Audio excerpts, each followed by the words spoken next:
یہ کیا ہیں؟ یہ کافر ہیں، کافروں جیسے ہیں۔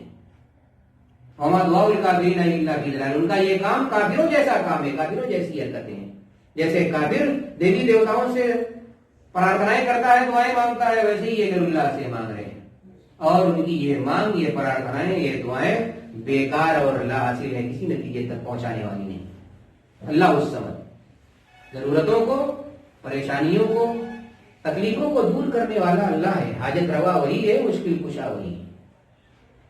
اللہ اس سمجھ، یہ سمجھ کا معنی ہے۔ لم یلد ولم یولد، فرمایا اللہ رب العالمین نے کہ اس کا کوئی بیٹا نہیں ہے اور اس کا کوئی باپ نہیں، کسی نے اس کو جنا نہیں اور کسی کو اس نے جنا نہیں۔ اس آیت کے ذریعے اللہ رب العالمین نے ان لوگوں کی تردید کر دی جو مخلوق میں سے کسی بھی مخلوق کو اللہ کا بیٹا یا بیٹی مانتے ہیں، اللہ کا حصہ مانتے ہیں۔ وَجَعَلُوا لَهُ مِنْ عِبَادِهِ جُزْءًا إِنَّ الْإِنسَانَ لَكَفُورٌ مُبِينٌ۔ اللہ رب العالمین نے فرمایا کہ لوگوں نے بعض مخلوقات کو اللہ کا حصہ بنا لیا، اللہ کا ٹکڑا بنا لیا، اور یہ کفر ہے کھلا ہوا، یعنی کسی کو اللہ کا حصہ مان لینا، اللہ کا ٹکڑا مان لینا، یہ کفر ہے۔ کتنے لوگ ہیں جو حضرت عیسیٰ علیہ السلام کو اللہ کا بیٹا کہتے ہیں؟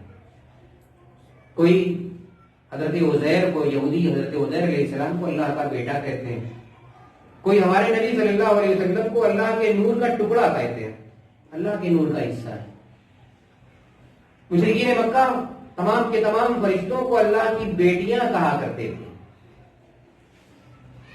اللہ رب العالمین نے فرمایا کہ جن لوگوں نے بھی مخلوقات میں سے کسی بھی مخلوق کو اللہ کا حصہ کہہ دیا، اللہ کا حصہ قرار دے دیا، مقرر کر دیا، وَجَعَلُوا لَهُ مِنْ عِبَادِهِ جُزْءًا إِنَّ الْإِنسَانَ لَكَفُورٌ مُبِينٌ، تو ایسا انسان کفر میں ہے، کھلے ہوئے کفر میں۔